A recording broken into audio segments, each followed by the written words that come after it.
आज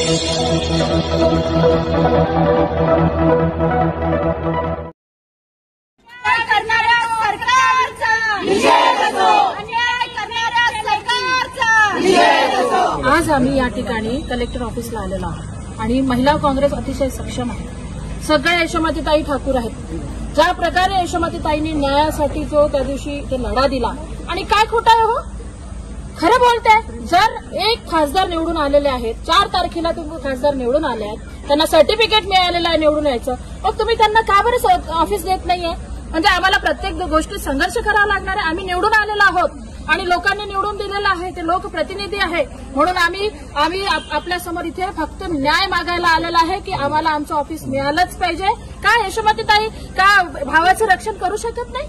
तुम्ही त्यांना आज वेगवेगळ्या प्रकारचे व्हिडिओज तुम्ही व्हायरल करता आणि म्हणता की आमच्या खासदारांवर अन्याय होतोय, हे करताय हातला. अरे एक यशोमतीताई एक सिंगल वुमन आहे, हे लक्षात घ्या.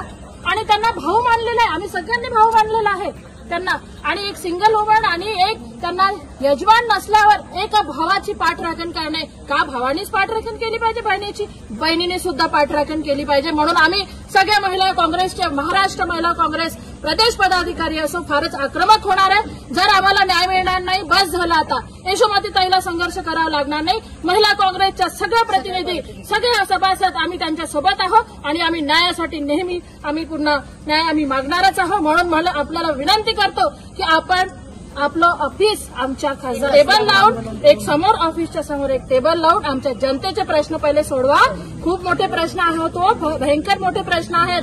आज तुम्हाला पोलीस भरतीच्या प्रश्नावर तुम्ही बोलत नाही. अरे इथे पालकमंत्री येऊन बोलतात आणि एक शब्द रोजगाराबद्दल बोलत नाही. किती मोठा प्रॉब्लेम झालेला आहे. आज तुम्ही तुमच्या पोलीस भरतीबद्दल बोलत नाही. म्हणून म्हटलं की आम्ही न्यायासाठी नक्की लढणार आहे आणि महिला काँग्रेस पक्ष हा नेहमी सक्षम आहे आणि महिला आम्ही आक्रमक झाल्यासारखं राहणार नाही. आम्ही सर्व यशोमती ठाकूर ताईच्या सोबत आहोत आणि यशोमती ताईसाठी आम्ही संघर्ष करणार आहोत.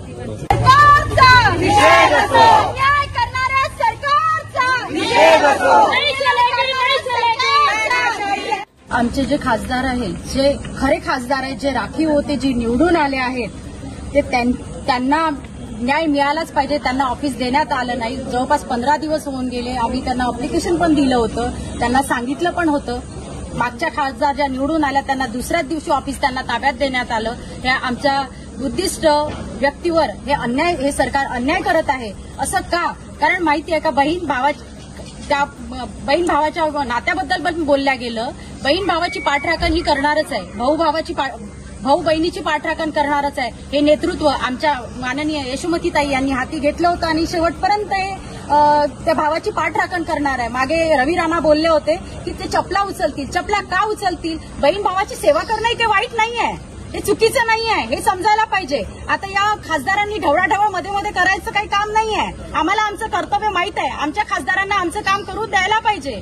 जे खरं राखीव, ज्यांच्याकडे खरं कास्ट सर्टिफिकेट होतं, खरे नेता खासदार आमचे बळवंत भाऊ वानकडे आहे.